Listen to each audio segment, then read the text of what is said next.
ఒకప్పుడు అది బ్రిటిష్ కాలం నాటి అద్భుత కట్టడం. 100 ఏళ్లకు పైగా చెక్కు చెదరకుండా ప్రవాహాన్ని ఎదుర్కొని నిలిచిన వారధి. కానీ పాలకుల నిర్లక్ష్యం, అధికారుల ఉదాసీనత వల్లే ఆ చారిత్రాత్మక వంతెన నేలమట్టమైంది. ఏలూరు జిల్లా జంగారెడ్డిగూడెం బైనేరు వాగుపై నిర్మించిన ఇనుప గడ్డర్ వంతెన కూలి 8 ఏళ్లు గడుస్తున్నా నేటికి దానికి మోక్షం కలగలేదు. 1913లో బ్రిటిష్ కాలంలో స్కాట్లాండ్కు చెందిన ఐనార్క్ స్టీల్ కంపెనీ తయారు చేసిన అత్యంత నాణ్యమైన స్టీల్ గడ్డర్లతో రాయల్ నేవీ ఇంజనీర్లు నిర్మించారు. తల్లాడ దేవరపల్లి జాతీయ రహదారిపై ఉన్న బైనేరు వాగుపై ఈ కట్టడాన్ని కొయ్యలగూడెం, జంగారెడ్డిగూడెం మండలాలను కలుపుతుంది. బైనేరు వాగు చుట్టూ సుమారు 3000 ఎకరాలకు సాగునీరు అందించే లక్ష్యంతో ఈ వంతెనను నిర్మించారు.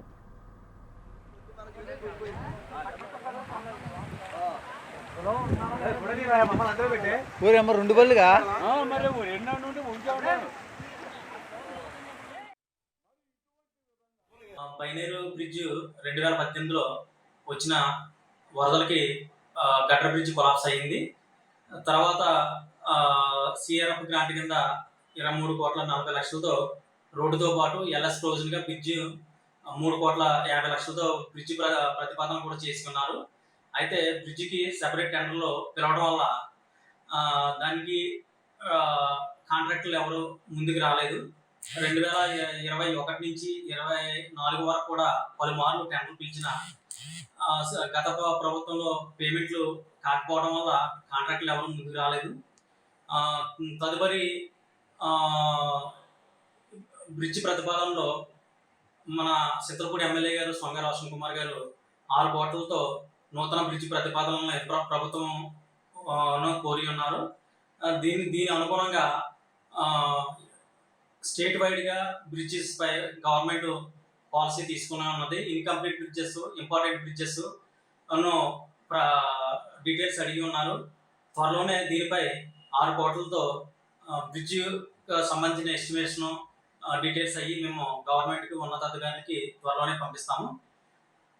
జంగారెడ్డిగూడెం గ్రామం బైనేరు వద్ద వేయించేసి ఉన్న శ్రీ శ్రీ శ్రీ ఉమాసహిత రామలింగేశ్వర స్వామి వారి ఆలయం వద్ద గత 2018లో వర్షాలకి బైనేరు వద్ద ఉన్నటువంటి బ్రిడ్జి కూలిపోయి పడిపోవడం జరిగింది. ఈ బ్రిడ్జిని 1913వ సంవత్సరం బ్రిటిష్ కాలం వాళ్ళు స్కాట్లాండ్ వాళ్ళ మిషన్స్ తోటి వాటితోటి ఈ బ్రిడ్జిని నిర్మించారు. ఇది అప్పట్లో ప్రధాన రహదారిగా, జాతీయ రహదారిగా తల్లాడ నుంచి దేవరపల్లి దాకా ఉన్నటువంటి రహదారి. ఈ రహదారి బ్రిడ్జి అన్నది 2018 వర్షాలకి కూలిపోయింది. అప్పటి నుంచి ఇప్పటిదాకా కూడా ఎవరూ కూడా ఈ విషయాన్ని పరిగణనలోకి తీసుకోవట్లేదు. ఎంతో మందికి చెప్పినా సరే గత ప్రభుత్వం, ఈ ప్రభుత్వం, ఎమ్మెల్యేలు, ఎంపీలు, ప్రభుత్వ అధికారులకి ఎంతమంది దగ్గరికి వెళ్ళినా సరే ఈ బ్రిడ్జి విషయాన్ని ఎవరూ కూడా పట్టించుకోవట్లేదు.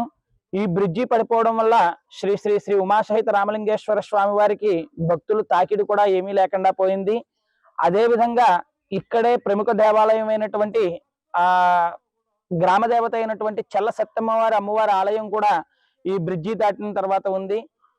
కానీ ఎవరు కూడా ఈ ప్రభుత్వ అధికారులు ఈ విషయాన్ని పరిగణనలోకి తీసుకోకపోవడం వల్ల చాలా ఇబ్బందులు, భక్తులు, ఆలయంలో ఉన్నటువంటి వాళ్ళము అందరం కూడా చాలా ఇబ్బందులు అనేది ఎదుర్కోవాల్సి వచ్చినటువంటి పరిస్థితులు. ఈ బ్రిడ్జి వల్ల ప్రభుత్వ వారికి విజ్ఞప్తి, ఇక్కడ బైనేరు వాగు దగ్గర నిర్మించినటువంటి బ్రిడ్జి పూర్వం స్వతంత్రం రాకముందు నిర్మించారని మా పూర్వీకులు చెప్పేవారు. ఇది తల్లాడ హైవే రహదారిది. ఈ బ్రిడ్జి పడిపోయిన తర్వాత చాలామంది ఇబ్బంది పడుతున్నారు.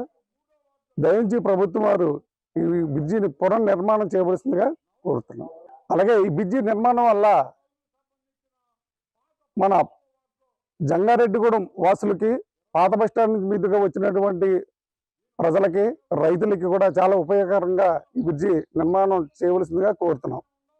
ఇక్కడ బైనేరు బ్రిడ్జి బ్రిటిష్ కాలం నాటి బ్రిడ్జి. అది 2018లో పడిపోయింది. ఈ రోజుకి 7 సంవత్సరాలు అయింది. ఇప్పటి వరకు దీనివల్ల రవాణా మార్గం ఇవన్నీ మొత్తం అన్ని బైపాస్ అమ్మడిపడి వెళ్ళి యాక్సిడెంట్లకు గురవుతున్నారు. పట్టణ ప్రజలందరూ ఈ రోడ్డుని వాడుకునేవారు ఇదివరకు. ఇప్పుడు ఆ రోడ్డు క్లోజ్ అయిపోవడంతో ఈ రోడ్డు అభివృద్ధి చెడిపోయింది. ఇక్కడ శివాలయం ఉంది, ఊళ్ళోకి వచ్చే దారి ఇదే. అందరూ చాలా ఇబ్బందులు పడుతున్నారు.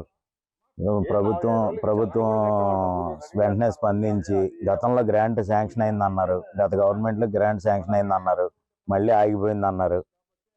అది ఎందుకు ఆగిపోయిందో తెలియదు. ఇప్పుడైనా స్పందించి ఆ బ్రిడ్జిని వేస్తే జంగారెడ్డిగూడెం ప్రజలకి చాలా ఉపయోగకరం.